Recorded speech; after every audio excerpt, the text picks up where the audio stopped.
Do you think full-time freelancing and video production is hard? Well, I certainly think it's hard. And this week, I'm at the Superdome here in New Orleans, covering the Super Bowl with German TV. And I thought it'd be a great time to go over 5 hard truths of freelancing and some tips on how you can overcome them. The first hard truth I want to talk about with freelancing is cash flow. Cash flow is very hard to manage when you're a freelancer. That's because when you send invoices, sometimes you are on 30 days pay, sometimes you're on 60 days pay, sometimes you're longer than that. And it's really hard to understand how to budget your cash flow when you don't get a regular paycheck. You get paid when the client pays you. And if you're working with good clients, then they're paying you within 30 days normally. Within 60 days is very common. So what can you do to make this a little better and make this easier to manage your cash flow while you're freelancing? Well, one of the things you can do to manage your cash flow is to make sure that you maintain a savings account. Make sure that when the money comes in, you don't spend it all. Make sure you have an account where you keep some of it in reserve, because there's going to be times when you don't get paid right away, and there's going to be times when you do get paid right away. So the best way to manage that is just have a savings account that you know you can draw on in those times when you're waiting for money to come in. And that leads into the next thing, which is the fact that you have to take work when it comes in. That's a hard truth of freelancing, that you can't necessarily plan when you're going to do all the work, although a lot of times we get into freelancing because it has a really flexible schedule, and that is true. But due to the fact that work comes in at different times, sometimes you can have back-to-back jobs, sometimes you can have jobs that have a long break in between them, sometimes you can have jobs that have a short break in between them. So what ends up happening is you just need to balance out your schedule as best as you can, and you need to make sure that you're not burning yourself out too much, meaning that you're not going on too many jobs right in a row and all that good stuff. So one of the things you can do is you can look for some local jobs in your town that keep you busy, maybe on a monthly basis.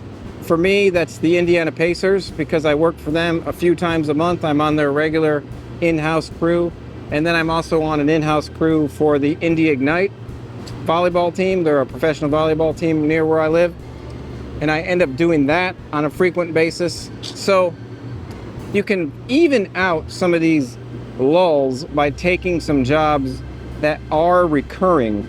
Now, there is a little bit of a danger in taking recurrent jobs, and the fact that that might lock you out of taking some out-of-town jobs or some other bigger jobs, but it really does help even it out. And if you can balance it right, you can use this technique to get a lot of stability in your schedule.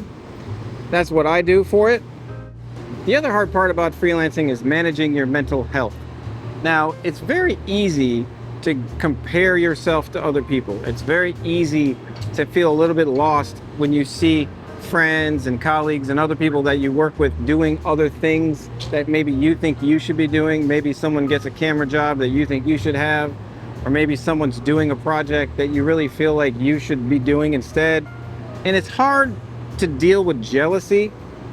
What I would just say is that everybody is on their own path. You're on your own path. You're doing your own thing. And I would just say to be confident in your skills and be confident in the fact that you are going to get booked, and do not worry about comparing yourselves to too many other people. Again, this mental health thing can really rear its ugly head, especially in the sense of jealousy, especially when you're trying to book jobs and you see other people working when you're not. I would just say lean back into your own strength, lean back into your own courage. Just remember that it's going to come, and when someone else got booked on something that you think you should have been booked on, it's not you, okay? They just had a different opportunity and they knew different people and they got the job and you didn't get the job. Do not let this discourage you, because your time will come when you get booked on something, and just keep your mental game strong. The other way you can keep your mental game strong is to take breaks when you get them. So if you're not booked for a few days, just make sure you take that break. Make sure you're not always going.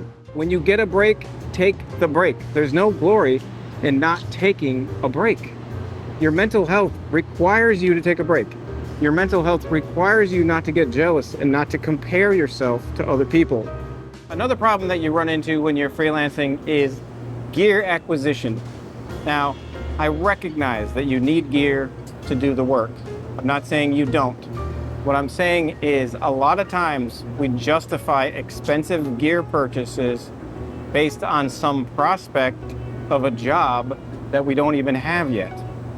I'm going to say that if you're trying to focus on what gear to buy, you should focus on the gear that would help you do the actual jobs you're getting.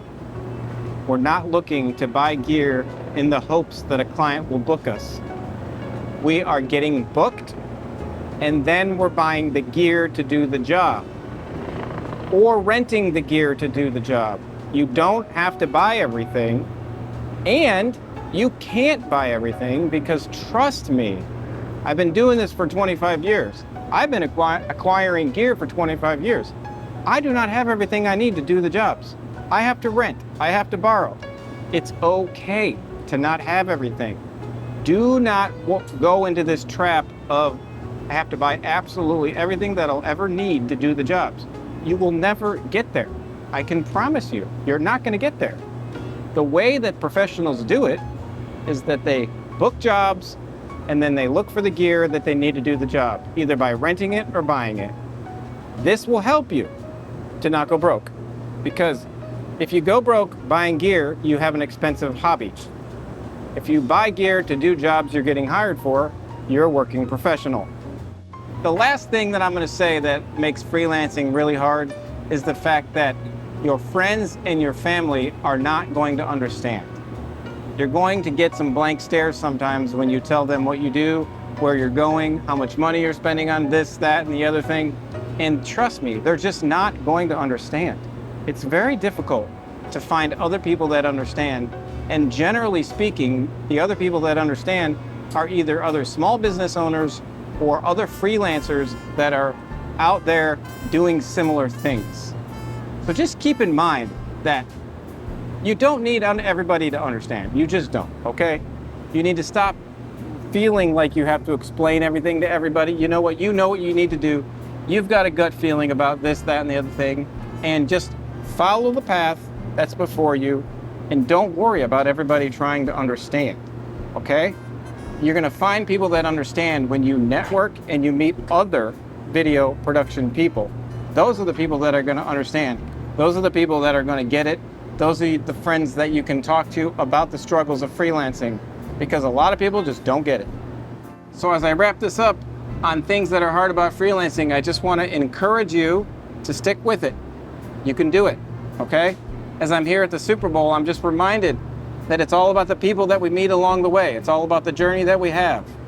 The more you can network, the more you can make sure people remember you, the more you can be the best person on the crew, the most friendly, the most helpful, the most cordial, the most polite.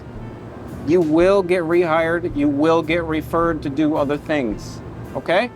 I didn't get to be at this week of the Super Bowl by not networking and knowing some people. It takes time and patience, and I know you can do it.